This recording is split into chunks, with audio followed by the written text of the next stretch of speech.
Hello बच्चों, आज की इस वीडियो में हम पढ़ेंगे preparation of basis and there chemical properties.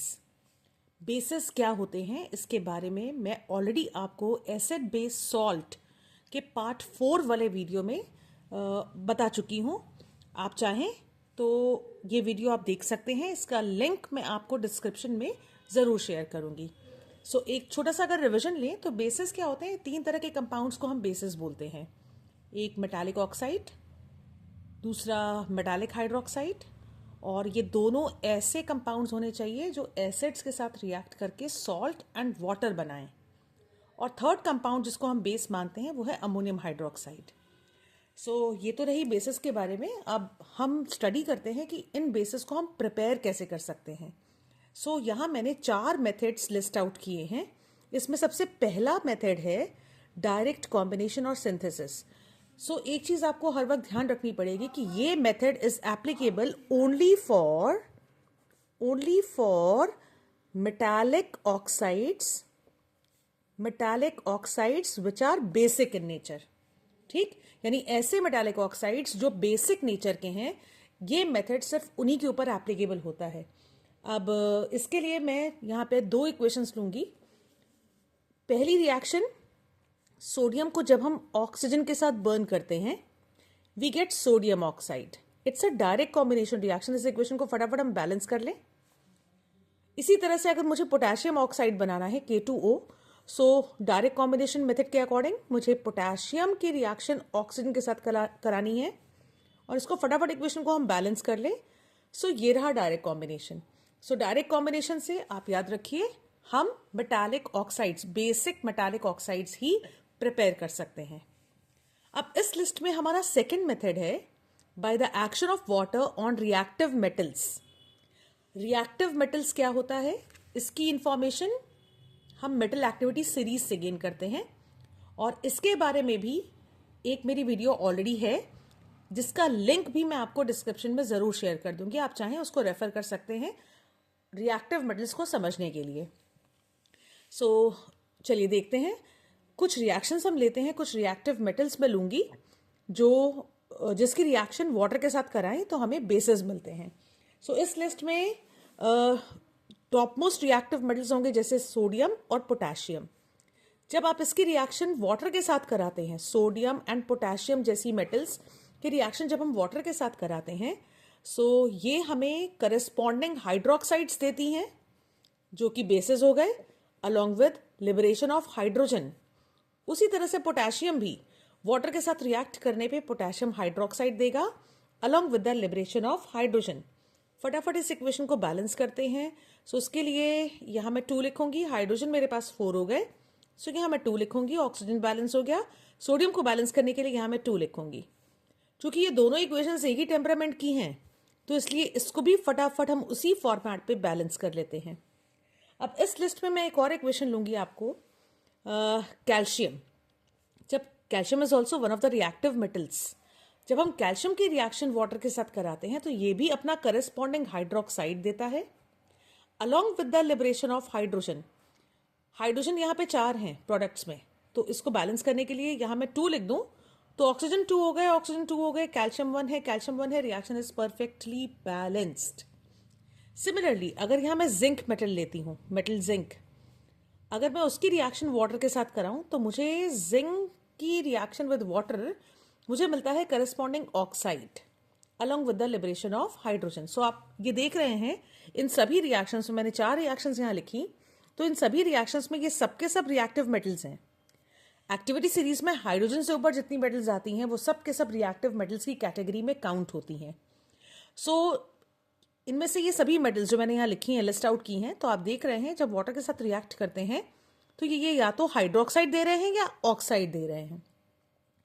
This is also one of the method to prepare bases, that is action of water on reactive metals. अब इसी लिस्ट में हमारे पास थर्ड मेथड है। थर्ड मेथड क्या कह रहा है, by the action of basic oxide on water. यहां पे आपको हमेशा ये बात याद रखनी है, बेसिक ऑक्साइड कौन से होंगे, which are soluble in water, जो वाटर में डिसॉल्व हो सकें। हर बेसिक ऑक्साइड वाटर में डिसॉल्व नहीं होता, ठीक है, तो इसको समझने के लिए यहाँ मैं 3 इक्वेशंस लूंगी, एक सोडियम ऑक्साइड, दूसरा पोटेशियम ऑक्साइड और तीसरा कैल्शियम ऑक्साइड। जब हम इनको वाटर में डिसॉल्व करते हैं, ये भी बेसिक ऑक्साइड्स ही हैं, ये खुद भी बेसिस हैं। तो इन बेसिक ऑक्साइड्स को जब हम वाटर में डिसॉल्व करते हैं, तो चूंकि ये वाटर सॉल्युबल बेसिक ऑक्साइड्स हैं, तो ये फटाफट वाटर के साथ रिएक्ट करके करस्पॉन्डिंग हाइड्रोक्साइड बना लेते हैं। यहाँ 2 लिख देंगे, रिएक्शन बैलेंस हो जाएगी। चूंकि ये रिएक्शन दोनों सेम फॉर्मेट पे चलती हैं, सो यहाँ प्रोडक्ट हमें मिलेगा 2KOH। जब हम कैल्शियम ऑक्साइड को वाटर में डिसॉल्व करते हैं, तो हमें इसका करस्पॉन्डिंग हाइड्रोक्साइड मिलता है, जो कि कैल्शियम ऑक्साइड भी वाटर में सॉल्युबल है, और जिसका फॉर्मूला होगा CaOH whole twice. So reaction is perfectly balance on its own. बच्चों, अगर आपको यहाँ तक डिस्क्रिप्शन समझ में आ रहा है, तो I would really request you to subscribe the channel and like the video. Fourth method हम देखते हैं। फोर्थ मेथड है डीकॉम्पोजिशन ऑफ सर्टेन सॉल्ट्स। इसके लिए भी मेरे पास एक वीडियो है आपके लिए, जिसका लिंक भी मैं आपको डिस्क्रिप्शन में जरूर शेयर कर दूंगी। सर्टेन सॉल्ट्स, इस सर्टेन सॉल्ट्स की कैटेगरी में परफेक्ट एग्जांपल्स हैं। Number 1 are the carbonate salts. Carbonate salts, ठीक। मेटल एक्टिविटी सीरीज में एक हम ट्रिक लेके चलते हैं, जिसको हम बोलते हैं C2C। वो ट्रिक क्या है, चलिए पहले उसको फटाफट देख लें, तब हम इस डीकॉम्पोजिशन ऑफ कार्बोनेट सॉल्ट्स को डिस्कस करेंगे। सो बच्चों, ये मैंने एक एक्टिविटी सीरीज का सिर्फ एक छोटा सा पार्ट यहाँ पे पिक किया है आपको डीकॉम्पोजिशन ऑफ सर्टेन सॉल्ट्स को समझाने के लिए। सो ये देखिए, यहाँ पे है हाइड्रोजन। हाइड्रोजन को यहाँ मैं सर्कल करूंगी। क्यों? क्योंकि ये मेटल एक्टिविटी सीरीज में इकलौती नॉन मेटल है, और हाइड्रोजन से ऊपर जितनी मेटल्स आती हैं वो सब रिएक्टिव मेटल्स हैं, और उससे नीचे जितनी मेटल्स आती हैं वो उससे कम रिएक्टिव मेटल्स हैं। इसका मतलब ये हुआ कि अगर हम एक्टिविटी सीरीज में टॉप टू बॉटम चलते हैं, so reactivity of the metals decreases. ये चीज आपको हर वक्त याद रखनी है। Reactivity of metals always decreases on moving along activity series from top to bottom, ठीक। सो खैर, इससे अभी हमारा मतलब नहीं है, अभी हमारा मतलब है डीकॉम्पोजिशन ऑफ सॉल्ट से। चलिए हम उस पॉइंट पे आते हैं। जैसे कि मैं बता रही थी आपको, हमारे पास एक ट्रिक है C2C वाली। अब ये C2C ट्रिक क्या है? C2C ट्रिक का मतलब होता है कैल्शियम से कॉपर। इसको मैं बोलती हूं C2C trick. C2C trick, clear? सो जैसे कि मेरा पहला पॉइंट है डीकॉम्पोजिशन ऑफ कार्बोनेट सॉल्ट्स, सो इसको हम C2C ट्रिक से समझेंगे। आपको हर वक्त एक चीज याद रखनी होगी कि सोडियम और पोटेशियम कार्बोनेट यानी कि K2CO3 एंड Na2CO3, ये दोनों के दोनों थर्मली स्टेबल होते हैं। थर्मली स्टेबल का मतलब आप इनको जितना मर्जी हीट कर लें, ये डिकम्पोज नहीं होंगे। यानी कि जो हम मेथड पढ़ रहे हैं बेसिस को बनाने के लिए, तो आप कभी भी पोटेशियम कार्बोनेट और सोडियम कार्बोनेट से कोई बेस प्रिपेयर नहीं कर सकते, ठीक। अब बात आती है C2C पे। सो जब मैं C2C की बात करती हूं, तो यहां पे मैं बहुत आराम से ये सारे मेटल के कार्बोनेट्स ऑन हीटिंग डीकम्पोज हो जाते हैं into corresponding metal oxide along with the liberation of carbon dioxide gas. C2C वाले यानी कैल्शियम से लेके कॉपर, कोई भी मेटल आप उठा लीजिए, उसका कार्बोनेट ले लीजिए। जैसे कि यहां मैं जिंक कार्बोनेट ले लूं, जब हम इसको हीट करते हैं तो ये डीकम्पोज हो जाता है zinc oxide and carbon dioxide में। अगर मैं कॉपर कार्बोनेट ले लूं, on heating it decomposes into copper oxide and carbon dioxide. So carbonates को, C2C वाले कार्बोनेट्स को हीट करने पे हमें करस्पॉन्डिंग मेटल ऑक्साइड्स मिलते हैं, जो कि बेसेस कहलाते हैं, राइट। अब इसी ट्रिक से हम एक और मेथड भी पढ़ेंगे, और वो मेथड है डीकॉम्पोजिशन ऑफ नाइट्रेट्स। उसके लिए भी हमें एक्टिविटी सीरीज की नॉलेज चाहिए। अब एक्टिविटी सीरीज की नॉलेज हमें कैसे काम आएगी नाइट्रेट्स के लिए, चलिए अब उसको देखते हैं। हाँ तो बच्चों, एक्टिविटी सीरीज के अकॉर्डिंग पोटेशियम और सोडियम इन दोनों के ही नाइट्रेट्स ऑन हीटिंग हमें कोई बेस नहीं देते हैं। They do not give any base on heating. जब आप इनके नाइट्रेट्स को हीट करेंगे, यानी कि अगर आप पोटेशियम नाइट्रेट को हीट करेंगे तो आपको कोई बेस नहीं मिलेगा। क्यों? क्योंकि ये दोनों के दोनों nitrates on heating decomposes into corresponding nitrites with the liberation of oxygen gas. यानी कि ये डिकम्पोज होते हैं अपने नाइट्राइट्स और ऑक्सीजन में, कोई बेस तो हमें मिला ही नहीं। पोटेशियम सोडियम के नाइट्रेट के हीटिंग से जो डिकम्पोजिशन रिएक्शन होगी उससे आप बेस नहीं बना सकते। ठीक, तो यहां पे भी हमारे पास वही C2C ट्रिक ही काम आएगी। C2C trick. अब ये C2C ट्रिक के अकॉर्डिंग क्या है हमारा फॉर्मेट, उसको समझते हैं।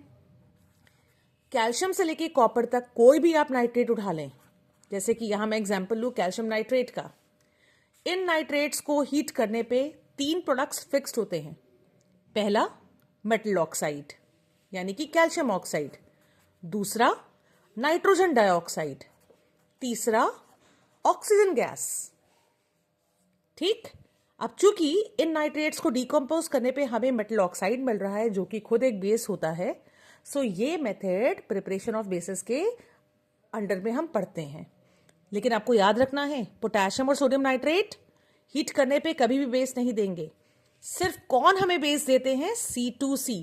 चाहे कार्बोनेट हो तो भी C2C, नाइट्रेट हो तो भी C2C वाली जितनी मेटल्स आएंगी उनको हीट करने पे हमें करस्पॉन्डिंग मेटल ऑक्साइड मिलता है। अब यहां मैं जिंक नाइट्रेट का एक एग्जांपल लेती हूं आपके लिए, ZnNO3 होल ट्वाइस। इसको हीट करने पे zinc oxide NO2 plus O2। यही अगर मैं कॉपर नाइट्रेट का एग्जांपल ले लूं, हीट करने पे copper oxide plus NO2 plus O2। मैंने इनमें से एक भी रिएक्शन को बैलेंस नहीं किया है। चलिए फटाफट इस इक्वेशन को बैलेंस कर लें। सो यहां मैं 2 लिखूंगी, यहां मैं 2 लिखूंगी, नाइट्रोजन हो गए 4।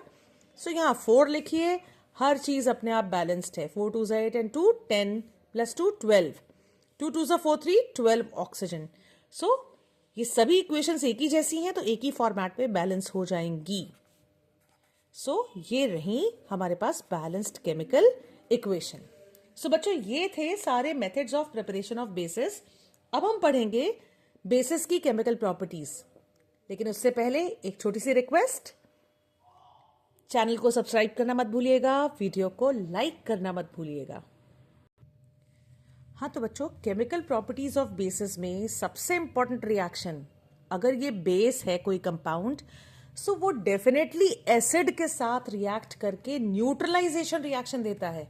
न्यूट्रलाइजेशन रिएक्शन क्या होती है आप जानते ही होंगे, कई सालों से हम ये रिएक्शन पढ़ते चले आ रहे हैं। इसमें base plus acid is equals to salt plus water only. यानी जब बेस किसी एसिड के साथ रिएक्ट करेगा तो सिर्फ 2 कंपाउंड बनेंगे, एक सॉल्ट और दूसरा वाटर। इसको हम बोलते हैं न्यूट्रलाइजेशन रिएक्शन। अब इस न्यूट्रलाइजेशन रिएक्शन को समझने के लिए यहाँ मैं कुछ इक्वेशंस लिखूंगी। जैसे अगर मैं बेस लूं NaOH सोडियम हाइड्रोक्साइड, एसिड लिया मैंने HCl, सो सॉल्ट बनेगा। कैसे बनेगा सॉल्ट? बेस का मेटल आयन, एसिड का नॉन मेटालिक आयन, बेस का पॉजिटिव आयन और एसिड का नेगेटिव आयन। ऑलराइट, ये दोनों मिलकर सॉल्ट बनाते हैं। तो sodium ion chloride ion, salt बना sodium chloride along with H2O। अब इसी लिस्ट में अगर मैं एक और बेस लूं, जैसे कि ferrous hydroxide FeOH whole twice, इसकी रिएक्शन भी मैं कराऊं HCl hydrochloric acid, salt and water. Ferrous और क्लोराइड मिलके सॉल्ट बनाएंगे, फेरस क्लोराइड, जिसका फॉर्मूला होगा FeCl2। चूंकि 2 क्लोरीन है तो यहां पे 2 फटाफट लिख देते हैं, और साथ में मिलेगा वाटर। अब चूंकि 4 हाइड्रोजन है तो फटाफट यहां 2 लिखे, रिएक्शन हो गई बैलेंस। कोई भी मेटल ऑक्साइड भी ये रिएक्शन दे सकता है, जैसे कॉपर ऑक्साइड को जब आप सल्फ्यूरिक एसिड के साथ रिएक्ट कराते हैं तो सॉल्ट मिलेगा CuSO4, positive ion of base and negative ion of acid, copper ion and sulfate ion, CuSO4 plus H2O. तो ये रहा न्यूट्रलाइजेशन रिएक्शन। हाँ तो बच्चों, हमारी नेक्स्ट रिएक्शन है reaction of base with ammonium salts, और ये एक जनरल फॉर्मेट पे बेस्ड है, यानी आप एक बस कॉमन रिएक्शन लर्न करिए, आप ऐसी कोई भी रिएक्शन लिख सकते हैं। लेकिन इसको समझने से पहले एक बात आपको हमेशा याद रखनी होगी कि this reaction is given only by alkali. ये सिर्फ गिवन बाय एल्कलीज, एल्कली ही ये रिएक्शन देते हैं। इसका मतलब ये reaction NaOH, KOH, calcium hydroxide ही देंगे। यहां मैंने अमोनियम हाइड्रोक्साइड नहीं लिखा, पता है क्यों? क्योंकि ammonium hydroxide can not react with ammonium salt. ठीक, सो सिर्फ बेसिस के नाम पे ये 3 एल्कलीज ही ये रिएक्शन देते हैं। तो चलिए फटाफट से अब हम इस रिएक्शन की बेसिक इक्वेशन समझते हैं। जब कभी कोई भी ammonium salt, any ammonium salt reacts with alkali, यहां सबसे इंपॉर्टेंट चीज है हीटिंग। बिना हीटिंग के रिएक्शन नहीं होगी। तो यहां हमारे 3 प्रोडक्ट्स जो हैं वो फिक्स्ड हैं। कौन से 3 प्रोडक्ट्स बनेंगे? उसमें पहला होगा एक सॉल्ट, दूसरा वाटर और तीसरा होगा खुद अमोनिया गैस। ऑलराइट, सो इस इक्वेशन को हम समझने के लिए फटाफट एक बैलेंस्ड केमिकल इक्वेशन यूज करते हैं। यहां अमोनियम सॉल्ट मैंने लिया NH4Cl और एल्कली मैं ले लेती हूं NaOH। हमें हीटिंग बिल्कुल नहीं भूलनी है, क्योंकि विदाउट हीटिंग ये रिएक्शन परफॉर्म ही नहीं होती है। अब सॉल्ट, कौन सा सॉल्ट हम बनाएंगे? सो सॉल्ट बनाने के लिए आपको देखना है कि एल्कली का पॉजिटिव आयन और अमोनियम सॉल्ट का negative ion NaCl, alright, plus H2O plus NH3। ये रिएक्शन ऑलरेडी बैलेंस्ड है, हमें इसमें कुछ करने की जरूरत नहीं है। ऑलराइट, सो अब इस केस में हम नेक्स्ट रिएक्शन एक और लेके चलते हैं, जिसमें मैं अमोनियम सॉल्ट ले रही हूं अमोनियम सल्फेट और एल्कली ले लेती हूं फटाक से KOH। और हीटिंग हमें भूलना नहीं है बिल्कुल भी। अब यहां पे सॉल्ट बनाना है। सॉल्ट कैसे बनाएंगे? एल्कली का पॉजिटिव आयन और अमोनियम सॉल्ट का नेगेटिव आयन, यानी पोटेशियम सल्फेट। तो पोटेशियम सल्फेट का फॉर्मूला होता है K2SO4। सो K2 के लिए मुझे यहां 2 लगाना पड़ेगा, और 2 प्रोडक्ट्स तो आप आंख बंद करके लिख लीजिए अगर ये बेसिक इक्वेशन आपको लर्न है। एक हुआ H2O और दूसरा हुआ NH3। अब जल्दी जल्दी इस इक्वेशन को हम बैलेंस कर लें। ये देखिए NH4 होल ट्वाइस है, यानी 2 नाइट्रोजन होने चाहिए, यानी कि 2NH3 और 2H2O। Equation is perfectly balanced. अब एक और इक्वेशन मैं फटाफट यहां लिख लेती हूँ और पेन का कलर थोड़ा चेंज कर लेती हूँ। सो यहां अमोनियम सॉल्ट अगर मैं लूं अमोनियम सल्फेट और एल्कली ले लूं कैल्शियम हाइड्रोक्साइड, बच्चों यू ट्रस्ट मी, रिएक्शन थोड़ी देर होने के बाद रुक जाएगी। क्यों रुकेगी? इसको समझने के लिए पहले इस इक्वेशन को हम देखें। अगर इसको हीट करते हैं सो सॉल्ट मिलेगा एल्कली का पॉजिटिव, अमोनियम का negative ion, calcium sulphate CaSO4 along with H2O plus ammonia. इस इक्वेशन को फटाफट बैलेंस कर ले। क्यों बैलेंस करें? क्योंकि हमें दिख रहा है अमोनियम 2 है, तो 2NH3 2H2O and you trust me equation is balanced. ये रिएक्शन थोड़ी देर बाद रुक जाएगी। क्यों रुकेगी? क्योंकि calcium sulphate is insoluble salt, और मैं आपको पार्ट 3 वीडियो में एसिड बेस सॉल्ट की 3rd पार्ट वीडियो में ये चीज बता चुकी हूं कि अगर किसी रिएक्शन में बनने वाला सॉल्ट इनसॉल्युबल होता है तो वो होने वाली रिएक्शन को रोक देता है। यानी कि आपके दोनों रिएक्टेंट्स वाटर सॉल्युबल हैं और जो प्रोडक्ट बन रहा है वो इनसॉल्युबल सॉल्ट है, तो वो क्या करेगा? रिएक्शन को थोड़ी देर बाद अपने आप रोक देगा। सो हमेशा हमें याद रखनी है कि जब जब हम बेसिस की केमिकल प्रॉपर्टीज पढ़ेंगे हम इस इक्वेशन से हमेशा परहेज करेंगे। यानी कि चूंकि बहुत आराम से ये दोनों रिएक्ट कर सकते हैं लेकिन रिएक्शन थोड़ी देर बाद रुक जाएगी। अगर कोई रिएक्शन थोड़ी देर बाद रुक जाए तो हमें उसे कराने का कोई बेनिफिट ही नहीं है। ऑलराइट। अच्छा, यहाँ बच्चों एक चीज़ और है, आपको हमेशा याद रखना होगा। जब हम बात करते हैं अमोनियम सॉल्ट तो हम अमोनियम नाइट्रेट और अमोनियम नाइट्राइट कभी भी नहीं सिलेक्ट करेंगे इस रिएक्शन के लिए। यानी हम कभी भी अमोनियम सॉल्ट के लिए अमोनियम नाइट्रेट और अमोनियम नाइट्राइट नहीं लेंगे। क्यों नहीं लेंगे, चलिए फटाफट अब उसको भी समझ लेते हैं। हाँ तो बच्चों, अगर हम अमोनियम नाइट्रेट लेते हैं तो हमें भूलना नहीं है कि अगर हम किसी अमोनियम सॉल्ट की रिएक्शन किसी भी एल्कली से अगर हम कराते हैं तो इस रिएक्शन को हीट करना बहुत ज़रूरी है। और ये जो अमोनियम नाइट्रेट है ये बहुत ही एक्सप्लोजिव काइंड ऑफ सब्सटेंस है। एक्सप्लोजिव काइंड ऑफ सब्सटेंस क्यों? क्योंकि इसको जब हम हीट करते हैं यानी कि अमोनियम नाइट्रेट को अगर हीट मिल गई ये फटाफट डीकम्पोज होके N2O प्लस 2H2O। N2O क्या होता है? ये है नाइट्रस ऑक्साइड जिसको हम लाफिंग गैस के नाम से भी जानते हैं। ऑलराइट। सो अब क्या होगा, आप अमोनियम सॉल्ट यूज करेंगे, अमोनियम नाइट्रेट यूज करेंगे और एल्कली के साथ मिक्स करने के बाद आप इसको हीट करेंगे। अब जैसे ही अमोनियम नाइट्रेट को हीट मिलेगा वो फटाफट डीकम्पोज हो जाएगा और रिएक्शन एक्सप्लोजिव कन्वर्ट हो जाएगी। तो इस कारण से हम कभी भी अमोनियम सॉल्ट के फॉर्म में अमोनियम नाइट्रेट को यूज नहीं करेंगे। उसी तरह से अमोनियम नाइट्राइट का भी यही प्रॉब्लम है। अगर आप अमोनियम नाइट्राइट को किसी भी स्ट्रॉन्ग एल्कली के साथ रिएक्ट कराएंगे तो हीट तो करना ही पड़ेगा। अब हीट करने का कॉन्सिक्वेंस क्या है कि अमोनियम नाइट्राइट को जब आप हीट करते हैं सो ये डीकम्पोज हो जाता है N2 प्लस H2O में। ऑलराइट। सो ये भी डीकम्पोज होके इसने गैशियस मिक्सचर दे दिया। वाटर तो वाटर वेपर के फॉर्म में दोनों रिएक्शन में मिलेगा तो गैशियस मिक्सचर क्रिएट हो गया ना। और गैशियस मिक्सचर जब क्रिएट होगा हीटिंग से वो एक्सपैंड होगा and it will lead to explosion. So इसीलिए इस रिएक्शन के लिए हम कभी भी अमोनियम नाइट्रेट और अमोनियम नाइट्राइट यूज नहीं करते हैं। इस लिस्ट में हमारे पास थर्ड रिएक्शन आती है, रिएक्शन विद कार्बन डाइऑक्साइड। और इस रिएक्शन की भी एक लिमिटेशन है, हर बेस कार्बन डाइऑक्साइड के साथ रिएक्ट नहीं करेगा। ऑलराइट।